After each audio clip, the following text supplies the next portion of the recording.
முன்னால ஒரு கதை ஞாபகம் வருது. ஒரு தாய் வந்து தன்னுடைய பிள்ளையை கூப்பிட்டு 10 வயசு பொண்ணு கூப்பிட்டு கவனிச்செல்லாம் நீ பொண்ணுடா, நீ எல்லாம் இப்படி பாதுகாப்பா இருக்கணும், பொதுவான இடத்துல மட்டும் நீ காணப்படணும், தனியா யாராவது கூப்பிட்டா போகாத, என்கிட்ட சொல்லு.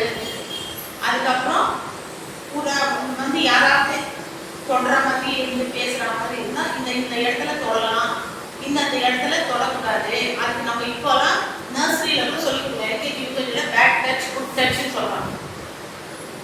அந்த மாதிரி எல்லாம் நீ இருக்கணும். அதுக்கப்புறம் தெரியாத நபர்கிட்ட போய் பேசாது, யாராவது தெரியாதவங்க வந்து ஏதாவது கொடுத்தா எடுக்காது அப்படின்னு சொல்லலாம். இந்த பொண்ணு சரிம்மா சரிம்மா சரிம்மா. இப்போ ஏங்க ஒரு குழந்தைக்கு இப்படி நம்ம சொல்லி கொடுக்கணும்?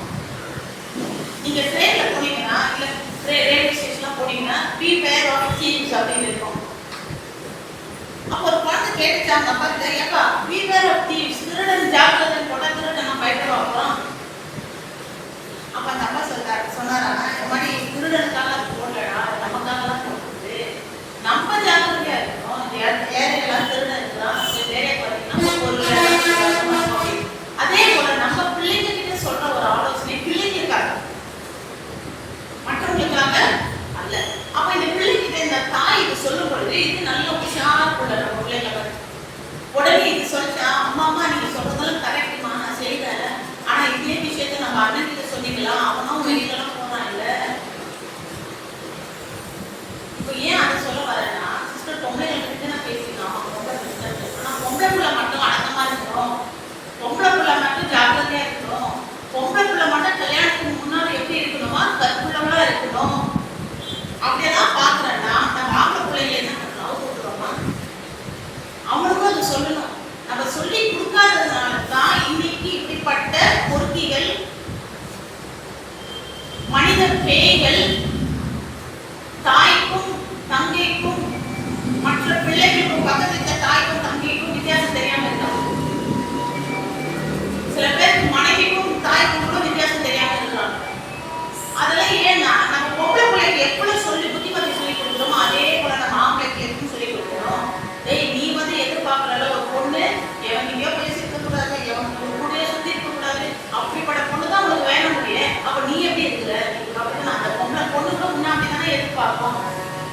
என்ன எதிர்பார்ப்போம்? புருஷன் இது வரைக்கும் எந்த பொண்ணை தொட்டு இருக்க கூடாது, யாருக்குமே பழகு இருக்க கூடாது. அதுல வந்து நியாயமான ஒரு ஆசை தானே. உனக்கு எப்படி இருக்குது? ஒரு 2வது கல்யாணம் பண்ணிட்டு போறவங்க கூட பாருங்க, அவங்க பொண்ணை என்னன்னா கேள்வி கேட்கணும், ஆனா அவங்க எப்படி இருக்கிறாருன்றது அவருக்கு தெரியாது. ஸோ தயவு செய்து ஒவ்வொரு தாய்மாரும் உங்க பொண்ணுக்கு மட்டும் அடக்கி வளர்க்காதீங்க, பையனுக்கும் அதே சொல்லிட்டாங்க. அந்த சொல்லி கொடுக்குற விதத்தை வச்சுதான் அந்த பையன் மற்ற பெண்களுக்கு எப்படி பழகுவான்னு தெரியும். ஓகே, நம்ம வளர்க்குற வளர்ப்புல தான் இருக்கு. பாத்திரம்லாம் நமக்கு தங்கடா, அது ஆண்டவர் அந்த தங்கையில ஒண்ணு வந்து உனக்கு கொடுப்பாரு, அது வரைக்கும் நீ காத்திருக்கணும், மற்றவங்களுக்கு நீ போகக்கூடாது. உன் தங்கச்சி வந்து எந்த பையன் பார்த்தா, உன் ஃப்ரெண்டு பார்த்தாப்ப உள்ள போய் அவங்ககிட்ட எந்த அப்படின்னு நீ சொல்றேன்ப்பா, அதே போல மற்ற வீட்டு பொண்ணுங்க கூட இருப்பாங்களப்பா.